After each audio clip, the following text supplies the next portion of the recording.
آج 6 شعبان بدھ کے دن جو شخص اس عمل کو کر لے گا، اس تسبیح کو پڑھ لے گا، اللہ کی اس لاڈلی صورت کو پڑھ لے گا یا اس اسم اعظم کا عمل کر لے گا، اللہ سبحانہ و تعالیٰ اس کی ساری مشکلات کو دور کر دیں گے۔ مشکلات ختم ہو جائیں گی، تکلیفیں دور ہو جائیں گی، مصائب چھٹ جائیں گے۔ ہر کوئی پریشان ہے، کوئی رزق کی وجہ سے، کوئی مال کی وجہ سے، کوئی دولت کی وجہ سے، کوئی کاروبار کی وجہ سے، کوئی جاب کی وجہ سے اور کوئی اولاد کی وجہ سے پریشان ہے۔ تو پریشان ہونا چھوڑ دیں، بس یہ ایک چھوٹا سا عمل کر لیں، اللہ کی اس لاڈلی صورت کو اس طریقے سے پڑھیں، پھر دیکھیں کہ دولت کیسے آتی ہے اور کیسے ارب پتی بن جاتے ہیں۔ جس شخص کو آج تک یہ عمل بتایا وہ ارب پتی بن گیا اور اس گھر کا بچہ ارب پتی بن جاتا ہے۔ معزز سامعین کرام، فرق صرف اتنا سا ہے، آپ نے پورے وظیفے کو بڑے غور سے سننا ہے اور پھر اس کے بعد آپ نے اس پر عمل کرنا ہے اور ویڈیو کو لازمی آگے شیئر کرنا ہے۔ جتنا آپ شیئر کریں گے اتنا آپ کی ساری مرادوں کو میرا رب پوری کر دے گا۔ کوئی تنگ دست ہے اور اس کی تنگ دستی ختم ہو جائے گی، اللہ مال کی فراوانی دے گا، رزق، عزت، مال، شہرت، دولت سب کچھ آپ کے قدموں میں ہوگا صرف اس ایک عمل کے بعد۔ یہ وہ نایاب عمل ہے جسے اکثر بڑے پیر اپنے مریدوں کو دیتے ہیں، جیسے پیران پیر شیخ عبد القادر جیلانی رحمۃ اللہ علیہ اپنے خاص مریدین کو یہ عمل دیا کرتے تھے یا اور بڑے بزرگ دیتے تھے۔ تو آپ نے بھی اس عمل کو غور سے سننا ہے اور پھر اسی طریقے کے مطابق کرنا ہے۔ بسم اللہ الرحمن الرحیم۔ السلام علیکم ورحمۃ اللہ وبرکاتہ۔ معزز سامعین کرام، آج جو ہم آپ کی خدمت میں حاضر ہوئے ہیں، یہ مصائب، تکلیفوں، پریشانیوں سے نجات کا وہ آزمودہ عمل لے کر حاضر ہوئے ہیں، بیماریوں سے نجات کا وہ مجرب عمل لے کر حاضر ہوئے ہیں جو بڑے سے بڑے پیر نے اپنے خاص مرید کو دیا ہو، یعنی پیران پیر شیخ عبد القادر جیلانی رحمۃ اللہ علیہ اور حضرت حسن بصری رحمۃ اللہ علیہ، ان سے بھی بڑے پیر جناب نبی کریم صلی اللہ علیہ وآلہ وسلم نے اپنے خاص صحابہ کرام کو دیا ہے، اس کو لے کر آپ کی خدمت میں حاضر ہوئے ہیں۔ معزز سامعین کرام، جب انسان مشکل میں پھنس جاتا ہے، تکلیف میں پھنس جاتا ہے، پریشانی آ جاتی ہے، اس وقت اپنے رب کے در پہ آتا ہے، اپنے اللہ کو مناتا ہے اور اپنے اللہ کے سامنے سجدہ ریز ہو جاتا ہے۔ جو اللہ کی طرف جھک گیا، اپنے رب کی طرف آ گیا، وہ تو کامیابی پا لیتا ہے، لیکن جو لوگوں کی طرف جاتا ہے پھر اسے پتہ چلتا ہے کہ کون اپنا ہے اور کون بیگانہ ہے۔ اپنے قریبی رشتہ دار بھی اس سے تعلق کو توڑ دیتے ہیں اور اپنے قریبی دوست بھی اسے چھوڑ کے چلے جاتے ہیں۔ لہٰذا پریشانیوں میں جب ایسی صورتحال آ جائے کہ آپ کا قریبی رشتہ دار بھی چھوڑ دے، آپ کے دوست احباب بھی چھوڑ دیں، خونی رشتے بھی آپ سے تعلق کو توڑ دیں، ایسی سچویشن میں مایوس نہیں ہونا اور آپ نے فوراً قرآن پاک کی طرف رجوع کرنا ہے، فوراً اللہ کی طرف رجوع کرنا ہے اور یہ عمل کر لینا ہے۔ جب آپ اس عمل کو کریں گے، رب کائنات کی قسم، میرا رب آپ کی مشکلات کو دور کر دے گا، آپ کی تکلیفوں کو ختم کر دے گا، آپ کی مصیبتیں دور ہو جائیں گی۔ آج کے اس دور میں انسان اللہ کی طرف جاتا نہیں، انسان اللہ کے در پہ جھکتا نہیں، پھر کہتا ہے کہ مصائب کیسے آ گئے اور ان کا حل کیا ہے۔ اکثر لوگ مجھے کہتے ہیں مفتی صاحب ہم نے وہ وظیفہ کیا اور فلاں نے بھی وہ وظیفہ کیا، اس کو تو بڑا افاقہ ہوا، اسے تو کامیابی مل گئی، اس کو تو اللہ نے ارب پتی بنا دیا، لیکن مجھے کچھ بھی نہیں ملا۔ ارے وجہ کیا ہے؟ اور کچھ کمنٹ میں کہتے ہیں کہ حضرت بیان نہ کریں۔ اور میرے پیارے بھائیوں بہنوں، بیان تو ہم پورا دن کرتے رہتے ہیں، لیکن یہاں کچھ ضروری باتیں ہوتی ہیں جو شیئر کرنا لازمی ہوتی ہیں۔ دیکھیں نا، جب رزق کی پریشانی ہو، مال کی پریشانی ہو، دولت کی پریشانی ہو، جاب کی پریشانی ہو، اولاد کی پریشانی ہو، تو انسان مارے مارے کہاں سے کہاں نہیں جاتا۔ تو کیا 2-4 منٹ کے لیے بیٹھ کے اللہ کی رضا کے لیے اس عمل کو سن لینا، پھر اپنے رب کے نام کو، پھر اپنے رب کے کلام کو، پھر اپنے رب کے قرآن کی آیتوں کو پڑھ لینا، کیا یہ کوئی مشکل کام ہے؟ نہیں میرے بھائی۔ تو یقین جانیے، جو صدقے دل سے کرے گا من کی ساری مرادوں کو پالے گا، تکلیفیں دور ہو جائیں گی، مصیبتیں ختم ہو کے رہ جائیں گی۔ جو باتیں میں نے گنی ہیں، یہ ساری باتوں کے لیے ایسا عمل ہے کہ آپ سوچ بھی نہیں سکتے۔ یوں کہوں تو غلط نہ ہوگا کہ یہ اللہ کے غیبی خزانوں کی چابی ہے، یہ اللہ کے غیبی خزانوں کو کھلوانے والی چابی ہے۔ یہ جاب کے لیے، یہ اپنی پریشانی کو دور کرنے کے لیے، بے اولادی کے خاتمے کے لیے ایسا مجرب عمل ہے کہ آج تک اس جیسا عمل دیکھا نہیں۔ پرانی سی پرانی بیماری ہو، جڑ سے اکھڑ جاتی ہے، لیکن شرط یہ ہے صدقے دل سے کریں اور پوری توجہ کے ساتھ کریں، اور اس بات کا خیال رکھیں کہ آپ پورے وظیفے کو کر رہے ہو، کوئی چیز رہ نہ جائے۔ اکثر لوگوں سے رہ جاتی ہیں، شرائط رہ جاتی ہیں یا وظیفہ رہ جاتا ہے، تو شرطوں کو بھی پورا سننا ہے اور اس کے بعد پورے عمل کو کرنا ہے، اور اس سے پہلے ویڈیو کو ثواب کی نیت سے صدقہ جاریہ سمجھ کر شیئر کرنا مت بھولیے گا۔ شرائط میں سب سے پہلی شرط، اللہ سبحانہ و تعالیٰ کے حضور آپ نے حلال کمانا ہے، حلال کھانا ہے، حلال پہننا ہے۔ کیوں؟ سرور کونین نے فرمایا الکاسب حبیب اللہ، محنتی اللہ کا دوست ہے، اور آپ نے محنت کرنی ہے۔ اور دوسری ایک حدیث پاک میں سرور کونین نے فرمایا جو شخص حرام کا ایک لقمہ کھاتا ہے تو 40 دن تک اس کی کوئی عبادت قبول نہیں ہوتی، نہ نماز قبول ہوتی ہے، نہ اس کی اور کوئی عبادت قبول ہوتی ہے۔ تو معزز سامعین کرام، اگر آپ نے حرام کھا لیا تو پھر آپ کی عبادات قبول نہیں ہوں گی، تو وظائف کہاں سے اثر کریں گے؟ تو وہ وظائف کے مؤثر ہونے کے لیے پہلی شرط حلال کمانا، حلال کھانا، حلال پینا اور حلال پہننا ہے۔ تو اس لیے آپ نے پہلی شرط پر عمل کرتے ہوئے حلال کمانا ہے، حلال کھانا ہے اور حلال پہننا ہے۔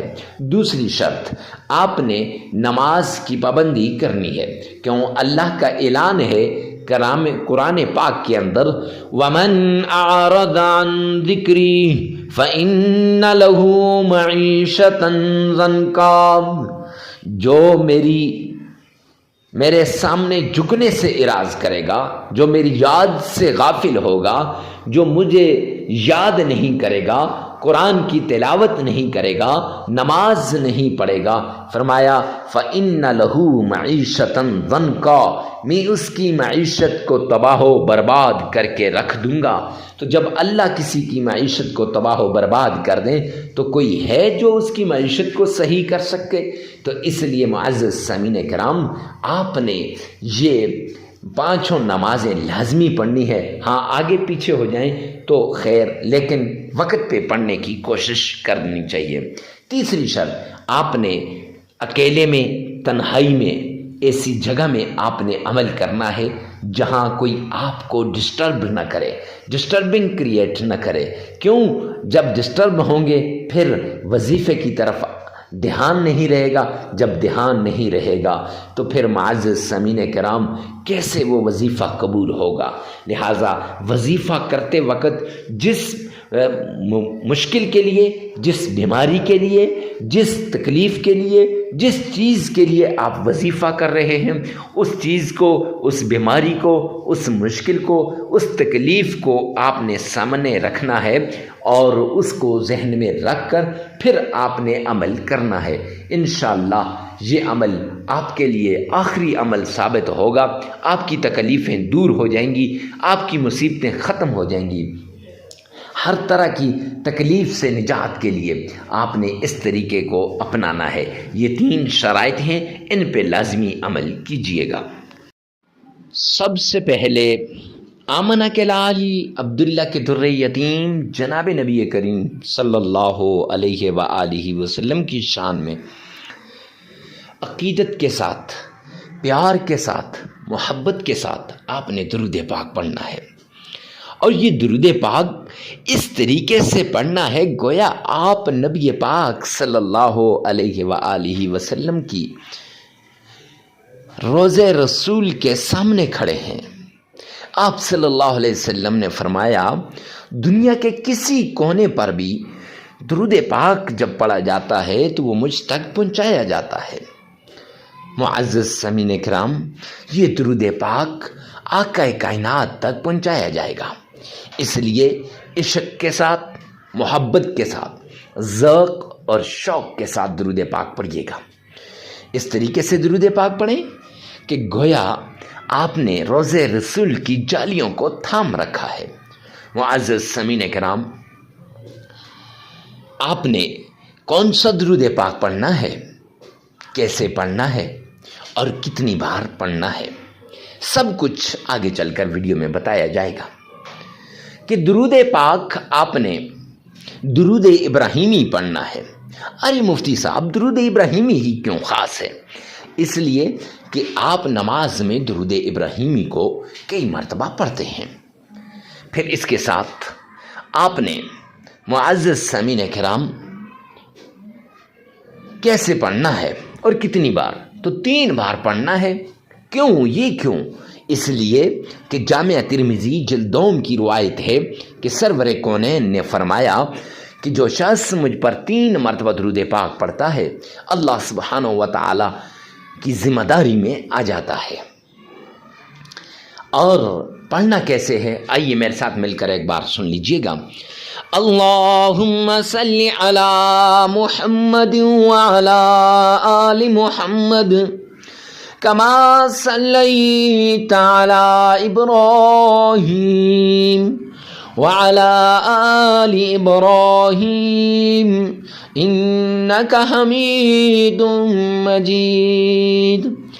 اللہم بارک علی محمد وعلى آل محمد كما باركت على إبراهيم وعلى آل إبراهيم إنك حميد مجيد۔ معزز سامعین کرام، یہ درود پاک آپ نے 3 مرتبہ پڑھ لینا ہے۔ جب 3 مرتبہ آپ درود پاک پڑھ لیں گے تو 3 مرتبہ درود پاک پڑھنے کے بعد آپ نے اللہ کا پیارا نام یا عزیز یا لطیف، یہ 2 نام 1001 بار پڑھنے ہیں۔ 1001 بار یہ دونوں نام پڑھنے کے بعد آپ نے قرآن پاک کی چھوٹی سی سورت ہے جسے سورہ فاتحہ کہتے ہیں، اور سورہ فاتحہ کے بارے میں سرور کونین تاجدار مدینہ نے فرمایا کہ جس شخص کے پاس یہ سورت ہو اس کی کوئی بیماری، کوئی مشکل، کوئی تکلیف نہیں رہتی۔ اور سیدنا ابو سعید خدری رضی اللہ تعالیٰ عنہ والا واقعہ بخاری شریف کے اندر موجود ہے کہ آپ نے ایک جگہ پر دم کیا تو وہ مریض سورہ فاتحہ کے دم کی وجہ سے صحت یاب ہو گیا۔ جب یہ واقعہ سرور کونین تک پہنچا تو آقا مسکرائے، فرمایا ابو سعید تجھے کس نے بتایا؟ تو ابو سعید خدری رضی اللہ تعالیٰ عنہ نے فرمایا یا رسول اللہ، آپ ہی سے سنا تھا۔ آپ صلی اللہ علیہ وسلم مسکرائے اور فرمایا اس کو سورۃ الشفا بھی اسی لیے کہتے ہیں کہ اس سے ہر بیماری کی شفا ہوتی ہے۔ تو وہ سورہ شفا آپ نے یہ 11 مرتبہ پڑھ لینی ہے۔ کیسے؟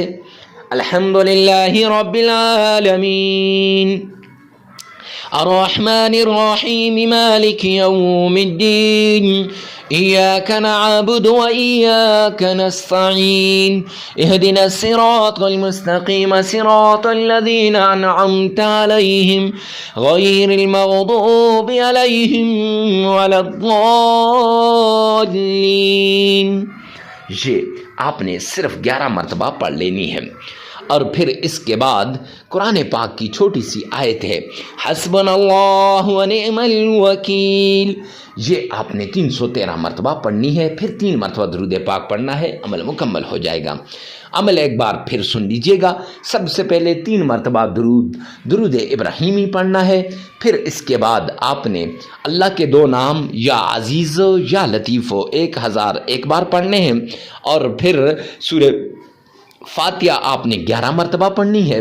اور پھر قرآن کی چھوٹی سی آیت حسبنا اللہ ونعم الوکیل یہ آپ نے 313 مرتبہ پڑھنی ہے. پھر 3 مرتبہ درود پاک پڑھنا ہے. ویڈیو کو ثواب کی نیت سے صدقہ جاریہ سمجھ کر شیئر کرنا مت بھولیے گا. اور یہ وظیفہ 3 دن 5 دن 7 دن آپ کر سکتے ہیں. حسب ضرورت حسب استطاعت اس عمل کو کیجیے گا. اللہ سبحانہ و تعالی آپ کا اور میرا حامی و ناصر ہو. جب بھی کوئی عمل کریں صدقے دل سے کریں. جب بھی کوئی وظیفہ کریں صدقے دل سے کریں. اور ویڈیو کو پورا سنیں اور آگے شیئر کرنا مت بھولیے گا. ہو سکتا ہے آپ کی ایک شیئر سے کسی کی زندگی بدل جائے.